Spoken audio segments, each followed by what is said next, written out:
¿Cómo estáis? Os pido perdón por mi voz, pero el fin de semana ha sido terriblemente duro para mi garganta y voy a tratar de hacer este vídeo manteniendo el hilo de voz que todavía me queda después de este Gran Premio de Estados Unidos. Os voy a dar un titular. Si yo tuviera que hacer ahora una apuesta, poner mi dinero en una ficha de la ruleta para decidir quién creo que va a ser campeón del mundo, si me pusieran una pistola en la cabeza y me dijeran si no aciertas te matamos, de todas las opciones que tenemos en este campeonato, yo hoy pondría mi ficha en Max Verstappen. Yo hoy considero que Max Verstappen va a ser campeón del mundo en esta temporada 2025. ¿Y por qué pienso esto? Por muchas razones. No solamente por la nueva victoria y el gran chelem que volvió a hacer Max Verstappen en Estados Unidos, sino porque primero hizo un fin de semana perfecto, consiguiendo el botín de puntos más grande que se puede conseguir, ganar la sprint y ganar la carrera larga, hacer las dos poles, porque el mazazo psicológico creo que ha sido enorme, porque esto no es una casualidad, no es un hecho aislado, es una tendencia que nos viene acompañando desde Italia. Desde ese Gran Premio de Italia siempre Max ha estado por delante de los McLaren, tanto en clasificación como en carrera. Siempre. Porque las opciones matemáticas a mí me salen y es factible. Es factible.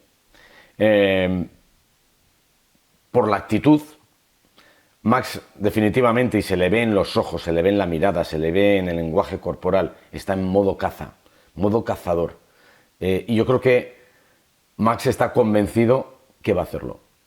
Yo creo que hay un punto de inflexión que empezó en Italia con el cambio, ¿no? La modificación que hicieron en el suelo del Red Bull, que les dio más rendimiento, pero yo creo que desde este Gran Premio de Estados Unidos es un punto de inflexión porque creo que aquí él ya se ha dado cuenta que sí lo puede conseguir, que sí lo va a conseguir. Ya no solo que se va a divertir, no solo que se esté divirtiendo, sino que le salen las cuentas. Es que todo se está colocando en su sitio. Más cosas por las que creo que va a ser campeón. Por ese modo cazador que tiene ahora mismo Max y ese modo presa propiciatoria que ya han empezado a asumir los hombres de McLaren. Empiezan, ya no es que les tiemblen las piernas, es que ya se han dado cuenta que llega, que el cazador les tiene a tiro.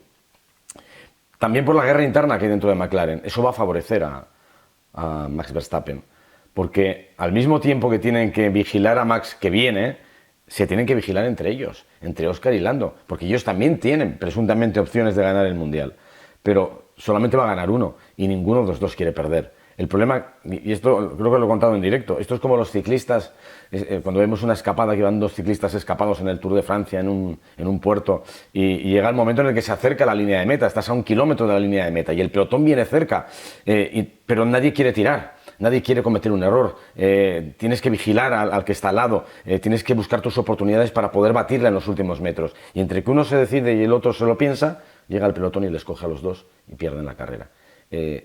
Esas dudas que tienen ahora mismo internamente dentro de McLaren, esas dudas que tiene Oscar Piastri, que tiene Lando Norris, también juegan a favor de Max Verstappen. Y luego hay un factor que yo creo que es determinante, que es la presión. A partir de ahora ya no solamente es el talento, ya no solamente es la velocidad, ya no es solo evitar cometer errores, es soportar la presión de luchar por un campeonato. En ese sentido, Max está más que blindado, está acostumbrado en los últimos años a luchar, quizá en los últimos no tanto porque tenía una ventaja enorme, pero ya ha estado en batallas, teniendo un coche que no era el más rápido. Ya se acordará seguramente del Mundial perdido en el año 2021. Se acordará de todas estas cosas, perdón, el Mundial ganado en 2021. Se acordará de todas estas batallas con gente muy grande, que se lo puso muy difícil. McLaren no tiene experiencia. Ni McLaren, ni esta formación de McLaren que tiene mucha gente nueva, ni Lando Norris, ni Oscar Piastri. Y eso es un hándicap. Y yo os lo vengo diciendo desde hace tiempo. Cuanto más cerca estemos, más nervios va a haber. Cuanto más cerca estemos de la línea de meta, más se lo van a pensar. Cuando más cerca estemos, más les van a temblar las piernas. Y está ocurriendo. También os dije, seguro que os acordáis, va a haber conflictos, va a haber choques entre los dos. Cuando vean que se acerca el momento y que tienen que recortarse o que tienen que aumentar la ventaja, saltarán chispas. Y McLaren, las papaya rules no van a funcionar. Han saltado chispas. Han tenido suerte de que el toque y el DNF que tuvieron en la sprint fuesen una sprint. Si no llegasen en la sprint, si llegasen en la carrera larga, hubiera sido mucho más dañino, mucho más complicado. Pero que nadie descarte que podamos tener una situación como esta parecida en alguna de las 5 carreras y 2 sprints que nos quedan todavía por delante. Y luego hay otra cosa que también ayuda. Max no tiene nada que perder. Si gana el Mundial, va a ser un héroe, va a ser un campeonato épico, va a ser una victoria epopéyica, va a ser el protagonista bueno, yo creo que de una remontada legendaria. Sin embargo, si McLaren pierde, es un drama. Sí, han ganado el Mundial de Constructores, pero han vuelto a mostrar una debilidad que hará pensar que realmente todavía no están preparados, que les falta algo para poder estar en una batalla como esta, que se les ha escapado de la mano un campeonato del mundo con el coche más rápido con diferencia del año durante buena parte del año. Y yo creo que también hay otra cosa que juega en su contra y son las famosas papaya rules, que llegamos a Estados Unidos con la cantinela de que habían revisado el vídeo de Singapur, que habían decidido que Norris sí había sido culpable y que iba a tener consecuencias. No nos quisieron decir cuáles eran las consecuencias, pero se tomaron unas decisiones.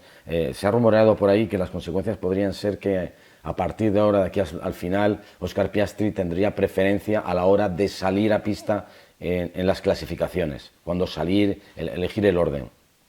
Bueno, no sé si será verdad o no será verdad, pero sí hay unas consecuencias que los propios pilotos han hablado de ellas, sin especificar nada. ¿Y ahora qué hacemos? ¿Hacemos consecuencias también por el toque de Piastri del otro día? Que se apresuró Zak Brown a decir que él no era el culpable, que la culpa era de Hülkenberg, y luego tuvo que corregir una vez que vio con calma la imagen, decir, no, el pobre Nico no tuvo la culpa de nada. ¿Ahora qué hacemos? ¿Nos inventamos otra historia? ¿Mantenemos las papaya rules o les dejamos estar? Dice Andrea Stella, lo último que ha dicho Andrea Stella antes de que terminara este Gran Premio, que les van a dejar competir y que se arriesgarán a perder el Mundial como ha pasado en otras ocasiones, recordando 2007. Y yo creo que ya en este punto es más fácil que les dejen competir, que no se metan en el medio, que no empecemos con esto, devuélveme la posición, mi parada ha sido buena, mi parada ha sido mala, ha sido malo, me ha tocado, me ha echado. Dejémonos de tonterías. Porque o tomas una decisión de decir, no, vamos a proteger a Oscar, que es nuestro soldado más adelantado, y nos defendemos de Max, o dejarles competir. Si ya les has dejado competir, ahora no hagas ninguna cosa extraña. Pero yo creo que a Max le da igual, ya lo que hagan. Se basta a sí mismo. Y luego hay otra cosa que también hay que tener en cuenta y que para mí cimenta todavía más las posibilidades de Max, y es que hay terceros que se han metido en el juego. En Singapur estaba Mercedes, en Austin ha estado Ferrari. Y los dos Ferrari se han intercalado entre Max Verstappen y Oscar Piastri. Y evidentemente así la sangría de puntos es mucho mayor. Y también, evidentemente, la proximidad de Lando con Piastri, que ahora es de tan solo 14 puntos, pues hace que la tensión esté todavía muchísimo más disparada. Así que sí. Me puedo equivocar, pero creo que Max Verstappen va a ganar este campeonato del mundo. Como digo, estos terceros en Austin han sido Ferrari. La verdad es que Ferrari ha conseguido bastantes puntos en esta carrera, mucho mejor de lo que se esperaba, viendo cómo comenzaron el fin de semana. Valientes, al menos con la estrategia de Charles Leclerc, que hizo una buenísima carrera, arriesgando mucho, empezando con el neumático blando y le sacó bastante partido. Fue una pesadilla para Norris, que le tuvo que adelantar 2 veces. El último adelantamiento de Norris, desesperado ya, inteligente, tuvieron paciencia, consiguieron calmarle, le dijeron vete atrás, enfría el neumático, esperaron a que la temperatura de la carcasa del neumático bajase, vamos a por él, y lo consiguió en una maniobra bastante arriesgada, porque Leclerc le tapó, le dejó la parte sucia y no pensó que se iba a atrever a meterse ahí a hacer la frenada, y se metió y lo hizo. O sea que meritorio el adelantamiento, y dentro de lo que cabe, valiente Lando Norris en este Gran Premio. Desaparecido Piastri. Desaparecido. Sin ritmo todo el fin de semana. Y eso sí que preocupa. Eso sí que creo que tiene que ser un motivo grande de preocupación para el equipo McLaren, que quizá es el que más está notando ahora, Oscar Piastri, pues esta persecución y al que más probablemente le esté afectando. No encontró velocidad en ningún momento del fin de semana. Norris fue inmensamente más rápido que él durante todo el fin de semana y veremos qué es lo que ocurre. Ferrari, insisto, lo hizo muy bien, creo que es el juez de este Gran Premio, pero Red Bull le sigue recortando puntos en el Mundial de Constructores. Están a solo 3 puntos de arrebatarles la tercera posición. Y vale, la mayor parte del botín de Red Bull en el Mundial de Constructores lo ha conseguido Max, pero es que ahora parece que su Noda despierta. Entonces lleva algunos grandes premios donde, a ver, muy lejos, pero ya consigue algún punto que esto puede beneficiar a Red Bull en esa persecución por la tercera posición del Mundial de Constructores. Que a ver, que a Red Bull le da lo mismo, pero quizá Ferrari no. Perder la tercera posición del Mundial, ser cuarto en el campeonato, es algo que no ha pasado tantas veces a lo largo de la historia desde que existen los campeonatos del mundo. Creo que en total han sido 15 veces, así que puede ser un drama para Ferrari, que yo creo que de alguna forma están mirando también hacia 2026 con ganas de que termine este campeonato. Porque sí, han sido jueces, pero se les ve lejos de poder ganar. Siempre o un McLaren o Max Verstappen están muy por delante. Por cierto, hay un récord de Lewis Hamilton que no acabó demasiado disgustado en este Gran Premio, un récord que no es muy bonito, y es que se ha convertido en el piloto de Ferrari con el mayor número de carreras sin conseguir un podio. 19 carreras sin podio en Ferrari. Ha batido el récord que tenía hasta ahora Pironi, y bueno, es algo anecdótico, pero un hombre que acapara grandes éxitos y grandes récords positivos, pues mira, tiene uno que es un poquito negativo. Los Mercedes, que fueron los triunfadores del Gran Premio de Singapur, más desaparecidos aquí. En el caso de George Russell, nuestro hombre invisible, pues aquí ha sido bastante invisible porque estuvo en tierra de nadie, se acercó al final a Piastri, pero sin demasiadas consecuencias, sin ritmo suficiente para ir a por el piloto australiano. Y en el caso de Antonelli, pues el pobre tuvo el incidente con Carlos Sainz y su carrera se fue a pique con el toque del español, en el que evidentemente Carlos fue responsable. Nos temíamos que podía pasar lo que ha pasado, y es que los comisarios le han metido una penalización de 5 posiciones para la carrera de este fin de semana en México, además de 2 puntos de superlicencia. Decía Carlos que desde dentro del coche se ve diferente el accidente a como se puede ver desde fuera. Y estoy de acuerdo, es cierto. Lo que pasa es que una vez que vimos la maniobra, te das cuenta de que la responsabilidad es de Carlos. Él se tira, quizá, como decía Antonelli, en una actitud un tanto optimista, porque era muy difícil, y una vez que te has tirado ya no puedes parar. El problema es que sí, es cierto que Antonelli protege el interior. Carlos no tenía derecho a la curva porque en el vértice no estaba por delante de Antonelli, y a partir de ahí es matemático. Los comisarios aplican la guía de adelantamientos y no tienes nada que hacer. 5 posiciones, 2 puntos, no es lo que queríamos, evidentemente. Podrían haber sido un poquito más condescendientes si hubieran juzgado que Antonelli tenía algo de culpa, pero no les ha temblado el pulso, y es un hándicap que tendrá que afrontar Carlos en la próxima carrera. Es una pena, porque Carlos tenía mucho ritmo y lo había hecho muy bien. La verdad es que la carrera sprint fue una pasada, las 2 clasificaciones fueron una pasada, y está muy por encima ya de Alex Albon. Bueno, creo que lleva una racha de 5 o 6 carreras clasificando por delante de él, y lleva también un buen botín de puntos en los últimos grandes premios. Ha sido un error, mejor escribano comete un error, no pasa nada, no enturbia todo lo que ha pasado este fin de semana, ni lo que puede ocurrir de aquí en adelante. En la zona media, los triunfadores, Berman y Hülkenberg. Se nota que Haas corría en casa y metieron un paquete aerodinámico, un suelo nuevo con modificaciones para brillar en el Gran Premio de su país, y la verdad es que lo hicieron bastante bien. Berman arriesgó muchísimo. Hay que recordar que Berman está con 10 puntos de superlicencia, a tiro de 2 de ser excluido de una carrera, y se libró por los pelos, Se libró por los pelos porque tuvo algunos incidentes, especialmente en la sprint, que podían haberle costado muy caro. En el caso de Hülkenberg ha sido un poquito como una goma, ¿no? Brilló en algún momento en clasificación, volvió a clasificar bien, en la sprint se lo llevaron puesto, en la carrera larga, pues demostró que la velocidad del Sauber en algunos circuitos es considerable. Y el otro que estuvo en puntos dentro de esa zona media fue Fernando Alonso, que él mismo dijo: A ver, esta carrera no va a ser recordada, ¿eh? No va a aparecer en los libros de la historia, ni en el recuerdo más brillante de su cabeza, ni en las páginas doradas del equipo Aston Martin.